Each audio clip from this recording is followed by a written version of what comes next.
Oh, howdy. All right. I want to discuss the 10 most impactful debut albums in my lifetime. Now, I'm 50-ish, 50-ish, so in my lifetime, I was thinking and I said, what are the 10 albums that made an impact and kind of brought an artist to the forefront of the mainstream music, and maybe, had an impact culturally. So I decided to come up with a list. I looked them all over, and I've lived through these albums, and these are in my generation. Remember, these are in I'm 50-ish, so these are in that time frame. Now, that doesn't mean that they're the top 10 albums of my time. Perhaps yours. It doesn't mean that. It doesn't even mean that these albums are the best for that particular artist or band. In several cases, they're not. I based it on the quality of the album, 2, the impact it had. Did it have an impact on the genre of their music or the music that they're in? And 3, did it spark or what it did for their career? Okay? Did it catapult their career? Those 3 things, not only by the quality, but also by the impact it had culturally or, for the genre of their music. And 3, what it did for their career.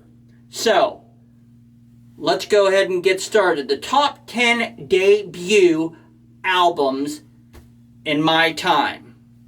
All right. Number 1, Van Halen from 1978.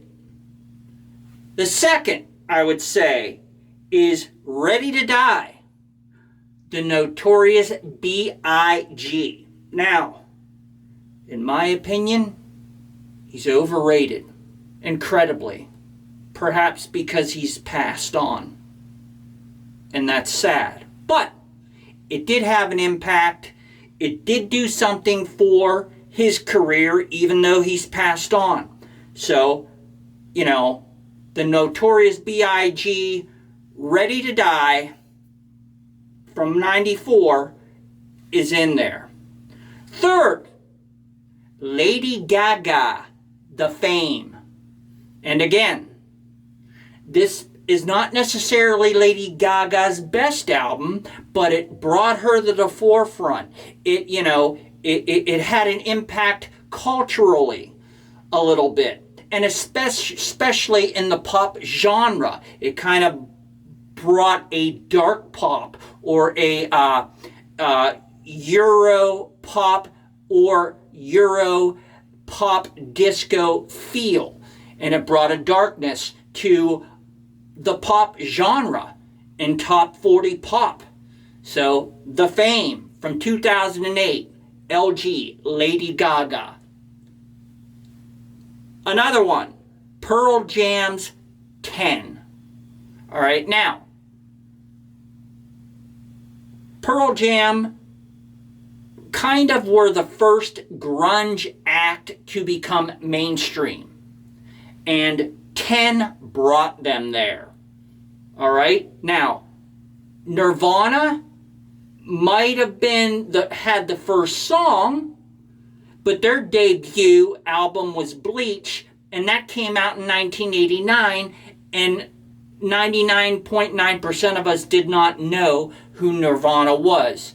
All right? 1991, Pearl Jam's 10 was released, and there you go. So it was between, Nirvana was looked at here, Nirvana, Bleach was looked at, but it didn't bring grunge to the mainstream enough. All right? So, their second album did, for sure. But this is debut albums. Remember, Pearl Jam's 10 from 1991, and I don't think it's their best. Matter of fact, I think it's a little bit too polished. I like their second album, Versus, better. But it deserves its spot. Next up, N.w.a. Straight Outta Compton. All right? You had Ice Cube. You had Eazy-E. You had Dre. You had Gangsta Gangsta. 1988's N.w.a. Straight Outta Compton. Now remember, these aren't all based on quality. It's quality, the impact it had on the genre or culturally, and also what it did for that artist's career. All right, next, Get Rich or Die Trying. All right, 50 Cent, whatever, from 2003, the winter of 2003, early 2003, okay, I believe like February, March it came out, but it was from 2003, early 2003, and it brought in thuggery again, but it really brought it in. And so it had an impact, all right, and, for what it did for his career. All right, now, who are we missing here? Who are we missing? Missing a couple more, all right, 3 or 4 more. Whitney Houston from 1985. Greatest Love of All. How will I know? And I had probably 7 or 8 out of these 10. I actually went out and bought them. So Whitney Houston from 1985. Next up, Madonna. Madonna. All right? Now, it might not be your best album, but it brought her into the mainstream. It introduced her. It sparked her career. Didn't catapult it, but it did what it needed to do. And she's been a household name basically from that point, or her next album, Like a Virgin, which was in 84. I believe it was in 84. Yeah, it would have to be, because 85 was too late for it. But anyway, next up would be the Beastie Boys, License to Ill. White guys can rap, and that's what it introduced. So it changed culture. License to Ill from 1986, Fight for Your Right to Party, all that. And they were a household name ever since. Their production, from the Dust Brothers who were producing them with the 808s, that 808 bass, became it became a staple for a while. So they introduced all that. Remember, quality, impact, either culturally or on their genre, and what it did for their career. License to Ill, Beastie Boys.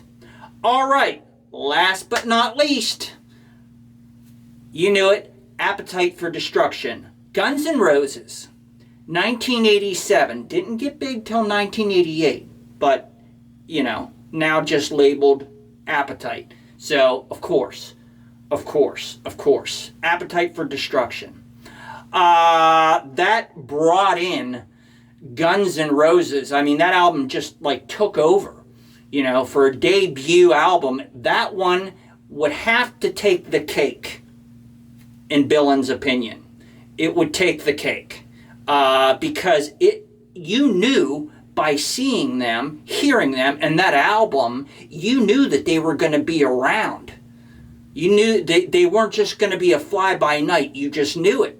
And they brought in a different look. They kind of got away from the glam of the 80s and the hair metal. It still had a little bit of it, but they got away from that and brought back rock. And they had, they had a bad boy image and all that. And everybody, that was the band. You had Appetite for Destruction, and that was the band, and you knew they were going to be around. So definitely Appetite for Destruction. Now, those are the 10. All right. Now, there were some that were looked at strongly. All right. Kanye West, College Dropout, or Kanye, or Ye, or just Wormface. So that was looked at because of what it did, and what it did for his career. But I don't think the quality was there enough on that end to include it in the top 10. Taylor Swift, again, it introduced her. She was countryfied then, where now she's pop. You know what I mean? It introduced her, but I don't think the quality was there on that end enough to include her on the top 10 from her debut in 2006, which is just titled Taylor Swift, Run DMC. All right? They were close. But, their first release in 84, the quality wasn't there enough to include them. Elvis Costello was another one that was strongly looked at, but he didn't go mainstream. His career didn't take off from there. He's been moderate ever since. Love Elvis Costello, though. Love Elvis Costello. But it didn't change or have an impact culturally or enough on a particular genre of music. So it didn't make it. So those are the 10. Those are the 10 that I can think of in my generation that actually had an impact, changed culture or their genre, and it also kind of catapulted or really brought someone to the mainstream as an artist or a band. So if you agree, great. If you don't, great. Love to hear from you, but I gotta go. See you next time.